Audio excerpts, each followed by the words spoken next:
नमस्कार दोस्तों। हम चर्चा करेंगे यूनिफाइड पेंशन स्कीम के ऊपर। अब इसमें लाभ, पात्रता, न्यूनतम पेंशन राशि, पेंशन कैलकुलेटर सहित सभी डिटेल दोस्तों एक ही वीडियो में हम आज जानेंगे।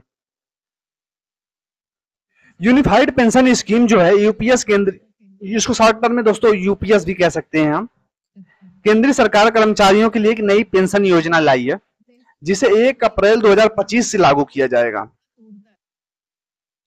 इस योजना का उद्देश्य सरकारी कर्मचारियों को सेवा की अवधि और अंतिम आरहित वेतन के आधार पर स्थिर पेंशन प्रदान करना है।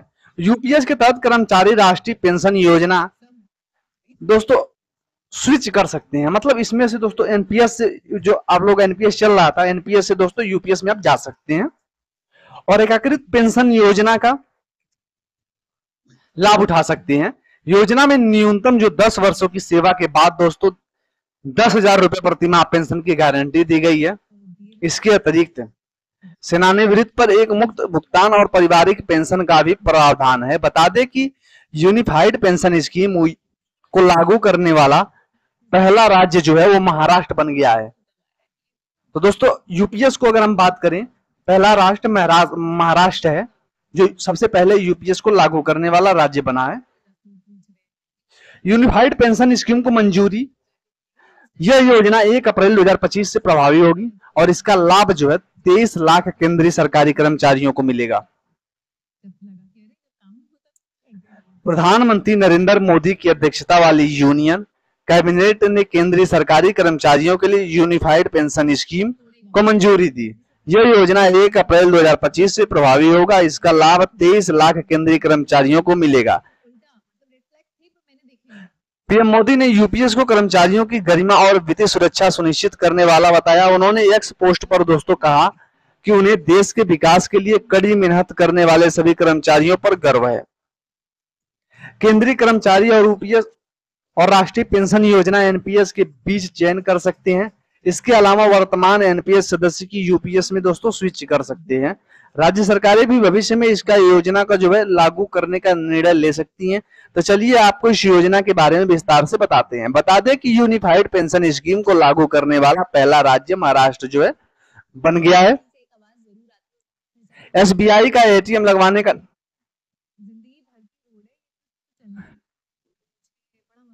यूनिफाइड पेंशन स्कीम दोस्तों आप लोग जान लीजिए कि है क्या। यूनिफाइड पेंशन स्कीम सरकार की नई पहल है जो सरकारी कर्मचारियों को उनकी सेवा की अवधि और अंतिम निकासी वेतन के आधार पर स्थिर पेंशन प्रदान के मुख्य उद्देश्य से शुरू किया गया है। योजना के तहत सेवानिवृत्त के समय एक बार भुगतान के रूप में वेतन का और महंगाई भत्ता डीए का 10% हर 6 महीने की सेवा के लिए मिलेगा। केंद्रीय सूचना और प्रसारण मंत्री अश्विनी वैष्णव ने बताया कि यूपीएस के 5वां स्तंभ अगले साल प्रारंभ से लागू होंगे। वैष्णव ने यह भी कहा कि 10 साल की सेवा करने वाले न्यूनतम पेंशन जो है उनको 10,000 रुपए की पेंशन दी जाएगी और दिव्यांग सरकारी कर्मचारी की पत्नी को मिलने वाली पारिवारिक पेंशन उस कर्मचारी पर दोस्तों जो है पेंशन का 60% होगा। मंत्री ने कहा कि 30 वर्षों की सेवा के बाद सेवानिवृत्त पर लगभग 6 महीने का वेतन एक मुश्त दिया जाएगा। यह स्पष्ट किया है कि भुगतान ग्रेच्युटी के से दोस्तों अलग होगा। अब यहाँ पे मैंने एक हेडलाइन बनाया दोस्तों, लक्ष्य जो है केंद्रीय सरकारी कर्मचारियों की स्थिर पेंशन प्रदान करना, लागू 1 अप्रैल 2025 से होगा दोस्तों। पात्रता, सभी केंद्रीय सरकारी कर्मचारी एनपीएस ग्रहण के दोस्तों स्विच का विकल्प दिया जाएगा। दोस्तों अगर वह एनपीएस में है और उनको यूपीएस चाहिए दोस्तों, वो एनपीएस में पहले से जो लोग हैं वो यूपीएस में जा सकते हैं, उनको विकल्प पहले से दिया जाएगा। न्यूनतम सेवा का दोस्तों आवश्यकता जो है वो 10 वर्ष है। 10 वर्ष से कम होगा दोस्तों पेंशन प्रदान नहीं किया जाएगा। अगर न्यूनतम सेवा आप 10 वर्ष तक देते हैं तो दोस्तों आप लोगों को प्रति माह 10,000 रुपए का न्यूनतम पेंशन दिया जाएगा। फिलहाल दोस्तों उन्होंने 25 साल पे अलग है, 20 साल पे अलग है। फिलहाल मैं कम से कम जो पेंशन आप लोगों को न्यूनतम पेंशन की बात कर रहा हूं और सेवा कितना आप लोगों को देना है इसके ऊपर मैं बात कर रहा हूं। कम से कम आप लोगों को सेवा जो देना है वो 10 वर्षों का होना चाहिए। सेवानिवृत्त पर एक मुक्त भुगतान, हर 6 महीने की सेवा के लिए वेतन और डीए का 10% पारिवारिक पेंशन, विवाहित कर्मचारी की पेंशन का 60% पति पत्नी के लिए। अब सेवा अवधि और वेतन, पेंशन राशि सेवा अवधि और अंतिम आरहित बुनियादी वेतन पर निर्भर है। एनपीएस से स्विच का विकल्प, केंद्रीय सरकारी कर्मचारी एनपीएस से यूपीएस में जा सकते हैं। राज्य सरकारों का विकल्प है, राज्य सरकार इसे लागू करने का विकल्प रखती हैं। यूपीएस लागू करने वाला जो है महाराष्ट्र पहला राज्य है। यूपीएस का लाभ किसे मिलेगा? केंद्रीय कर्मचारी, यूपीएस मुख्य रूप से केंद्रीय सरकारी कर्मचारियों के लिए बनाई गई है। इसमें वर्तमान कर्मचारी और नियुक्त कर्मचारी दोनों शामिल हैं। एनपीएस पेंशन धारकों के लिए दोस्तों, जो केंद्रीय सरकारी कर्मचारी वर्तमान में राष्ट्रीय पेंशन योजना एनपीएस को ग्राहक हैं, उन्हें यूपीएस में स्विच करने का विकल्प दिया जाएगा। इससे उन कर्मचारियों को सुविधा मिलेगी जो योगदान आधारित पेंशन प्रणाली से प्रभावित लाभ पेंशन प्रणाली में स्थानांतरित होना चाहते हैं। न्यूनतम सेवा आवश्यकता, यूपीएस के तहत पेंशन के लिए पात्रता होने के लिए कर्मचारियों को कम से कम 10 वर्ष की सेवा पूरी करनी होगी। इस शर्त को पूरा करने वाले कर्मचारी न्यूनतम 10,000 रुपए प्रतिमाह पेंशन दी जाएगी। पारिवारिक पेंशन के लिए पात्रता, यदि कर्मचारी की मृत्यु हो जाती है तो उसकी पत्नी को पारिवारिक पेंशन के रूप में कर्मचारी की जो है 60% दिया जाएगा।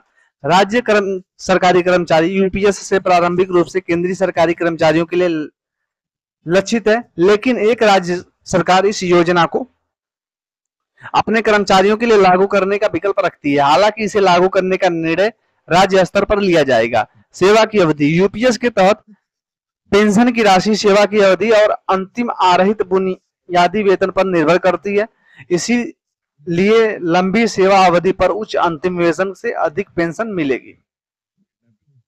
रिटायरमेंट के समय आपको क्या मिलेगा? यूपीएस के तहत रिटायरमेंट में आपको सुपर एन्युअल एक्शन के साथ दोस्तों आप लोगों को भुगतान मिलेगा, जिसमें ग्रेच्युटी भी शामिल होगी। यह भुगतान आपके मासिक वेतन, जैसे मासिक वेतन पे प्लस डीए का 1.10वां हिस्सा होगा, जो हर 6 महीने पर पूरी सेवा के लिए दोस्तों मिलेगा। यह भुगतान सुनिश्चित पेंशन राशि को कम नहीं करेगा। राष्ट्रीय पेंशन योजना एनपीएस क्या है? केंद्र सरकार ने 1 जनवरी 2004 से योगदान आधारित पेंशन प्रणाली, जिसे राष्ट्रीय पेंशन योजना एनपीएस कहा जाता है, उसकी शुरुआत की थी। इस योजना के तहत सरकारी कर्मचारी अपनी मासिक पेंशन के लिए योगदान करता था, जिसमें नियोक्ता का भी मिलन योगदान होता है। इन फंडों को पेंशन फंड मैनेजर के माध्यम से निर्धारित निवेशक योजना में निवेश किया जाता है। तो दोस्तों ये थी एनपीएस। फिलहाल दोस्तों आप लोगों ने जो लड़ाई लड़ी उसका परिणाम आप लोगों को रहा। अब दोस्तों नेक्स्ट ऑप्शन अपना जो है वो पेंशन 95 है।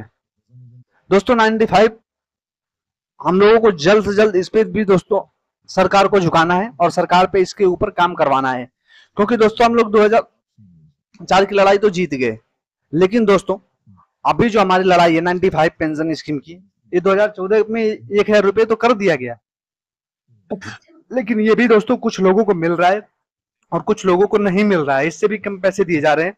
दोस्तों इसके ऊपर भी हम आवाज बुलंद करेंगे ताकि ईपीएफओ तक दोस्तों ये आवाज पहुंचे और फिर इस पे जो है नरेंद्र मोदी सरकार कुछ नया एक्शन ले। और अगर नया एक्शन नहीं लेती तो दोस्तों विपक्ष तो है ही इस पे नया एक्शन लेने के लिए। चलिए दोस्तों मिलते हैं नए वीडियो, तक के लिए थैंक यू।